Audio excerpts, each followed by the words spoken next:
Raja 9 menunjukkan peralatan yang digunakan dalam acara lompat tinggi.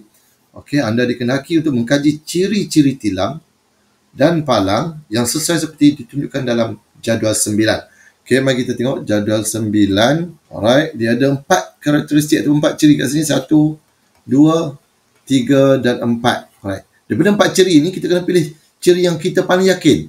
Contoh ketempatan kan. Biasa kalau nak buat palang mesti nak rendah. So kita nak ciri ketempatan dia rendah, maka yang tinggi terkeluar. Daripada pilihan kita Q dan S terkeluar pilihan kita sebab kita tak nak tinggi. Seterusnya kita cari yang kedua. Katakan bahan palang. Kedua-dua yang kita pilih itulah gentian kaca. Maksudnya confirm gentian kaca adalah betul. Seterusnya kekenyalan. Ataupun kurang yakin. Mungkin kita ambil ketebalan. Antara 35 dengan 60. Mesti kita nak tebal. Bila kita nak tebal, ini pun terkeluar daripada pilihan. Maka P juga telah terkeluar daripada pilihan kita. So jawapan kita solid. Kita dapat R. Jadi kita kena buat jawapan kita dalam bentuk table. Okey. Ciri kita ulang balik. Lebih baik kamu buat 3 kolom macam ni. Ciri, pilihan dan juga sebab. So ciri kita ketebalan tilam adalah kita nak lebih tebal. Kenapa nak lebih tebal? Memanjangkan masa impak ataupun mengurangkan daya impuls. Okey. Ini bagi 2 reason. Jangan bagi 1. 2 atau lebih. 3 pun tak apa. Kekenyalan tilam nak tinggi. Kita ikut yang R tadi 1, 3. Ini markah yang ketiga. Markah kedua. Kenapa kita nak kekenyalan tinggi? Masa hentaman bertambah ataupun meningkatkan masa hentaman. Mengurangkan daya impuls. Ulang jawapan yang sama di atas pun tak ada masalah. Alright? Sebab dia tidak akan yang salah. Kalau sekiranya salah, dia tidak akan cancelkan dengan yang betul. Alright? Boleh kembali ke bentuk asal setelah daya yang dikenakan dialihkan ataupun tidak koyak. Ini semua adalah possible answer ataupun pilihan jawapan yang mungkin kita boleh letakkan berkait dengan kekenyalan tilam yang tinggi. Seterusnya, ketumpatan palang. Kenapa rendah? Ini standard. Kalau ketumpatan rendah, dia mesti lebih ringan. Ataupun lighter, low mass, low weight. Jisim rendah, berat rendah. Okay. So ini semua pilihan jawapan kita boleh letak. Bahan palang tadi ialah gentian kaca. Kenapa nak gentian kaca? Ini markah kelima, ini markah ketujuh. Kerana dia kuat. Terlihat kuat, tidak patah, tahan lasak, lebih ringan. Ini semua jawapan-jawapan yang kita boleh letakkan di dalam sebab kita.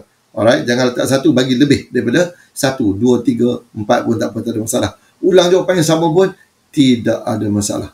Alright, jadi tidak patah ni jangan tulis tidak mudah patah. Perkataan mudah ini kita elakkan. Okay? Kita elakkan penggunaan perkataan mudah. So saya memilih ataupun I choose R. Saya pilih R. Ini kita pilih tadi dan kerana apa? Kerana ketebalan tilam yang lebih tebal, kekenyalan tilam yang tinggi, ketumpatan palang adalah rendah, bahan palang adalah gentian kaca. Okey, selesai. Okey, soalan nombor 10. Raja 10 menunjukkan 4 pengering rambut PQRF berlabel 240 volt, 1000 watt. Dengan spesifikasi yang berbeza, anda dikenaki menentukan pengering rambut yang paling sesuai untuk mengeringkan rambut dengan cepat dan selamat. So, ayat cepat dan selamat ini jangan tulis di dalam reason ataupun sebab kita kerana dia adalah ayat soalan, jangan diulang. Okey. So, ini maklumat tambahan lah. Tak perlu cikgu terangkan. Okey, kat sini ada 4 pengering rambut P, Q, R dan S. Dia ada 4 ciri. Ciri yang pertama ialah unsur pemanas. Okey, unsur pemanas. Yang kedua, kita tengok ni, kipas ada 40 watt, ada 60 watt. Maksudnya dia punya kuasa, kuasa kipas. Kuasa kipas, ciri yang kedua. Yang ketiga adalah, ni kita nampak perbezaan ni. Dia punya heating element dia ataupun unsur pemanas dia ada yang tebal, ada yang nipis. Ini tebal. Maksudnya ketebalan lah. Ketebalan ni adalah yang ketiga. Dan yang keempat ialah nilai fuse. Ini adalah nilai fuse. Okay, dia ada 3, dia ada 8, dia ada 5, dia ada 10. Alright, so kita ada 4 karakteristik. Yang inilah yang keempat. Daripada 4 ciri ni, ciri mana yang kita paling yakin pilihan kita? Macam tadi juga, soalan nombor 9. Kan? Okay, jadi contoh, untuk kita tahu benda ni kita nak panas. Bila nak panas, dia punya ketebalan mestilah rendah. Berdasarkan formula R sama dengan rho L over A.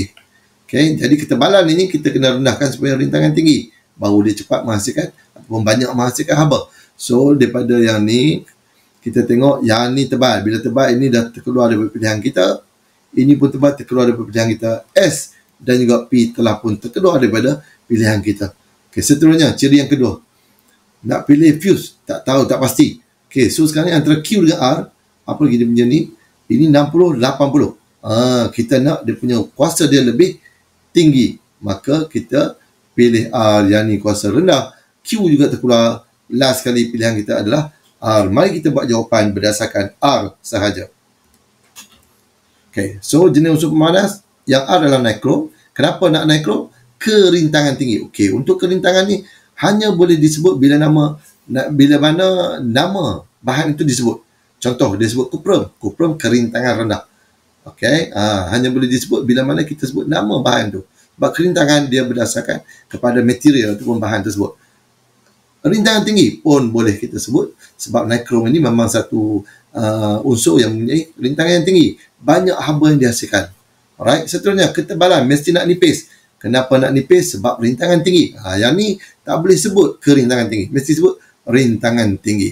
Alright, ini banyak haba dihasilkan. Ulang balik yang atas, tak ada masalah. Alright, seterusnya fuse. Okey, untuk dapatkan fuse tadi, kita memang nak kat situ kita isi 5 ampere sebab kita salin yang R punya nilai dia memang 5 ampere. Boleh dapat maka yang ketujuh. Ini ketujuh, sorry. Atas ni lagi kuasa kipas besar. Jangan tulis nombor kecuali yang fuse ini sebab dia memang fix nombor. Kuasa kipas kita nak besar. 80 dengan 60 sebut besar. Okey, ini adalah markah yang kelima. Kenapa besar? Kuasa kipas besar, dia akan memusingkan kipas itu dengan lebih laju. Maksudnya udara yang keluar dengan laju yang lebih tinggi. Alright. Yang fuse ini memang kita kena buat calculation berdasarkan formula P sama dengan IV. Jadi I sama dengan P per V. Jadi yang kita dapat ni power dia 1000 bagikan dengan 240, kita akan dapat 4.167 ampere. Jadi untuk fuse kita kena ambil lebih tinggi daripada nilai arus yang digunakan oleh alat tersebut. That's why kita pilih 5 ampere. So reason dia kamu buat je calculation ni menunjukkan pilihan kita adalah 5 ampere. Dan last kali saya tulis, saya pilih R kerana untuk dapatkan markah ke-10 ini, kerana jenis unsur adalah nikrom, ketebalan yang nipis, kuasa kipas yang besar dan fuse 5 ampere. Selesai. 10 per 10. Bye-bye. Okey, soalan nombor 10. Raja 10 menunjukkan sebuah model transformer injak naik yang kurang cekap. Okey, kita boleh nampak kat sini kita ada gelung sekunder, gelung primer, dan juga inilah sumber dia, dan juga teras kat sini.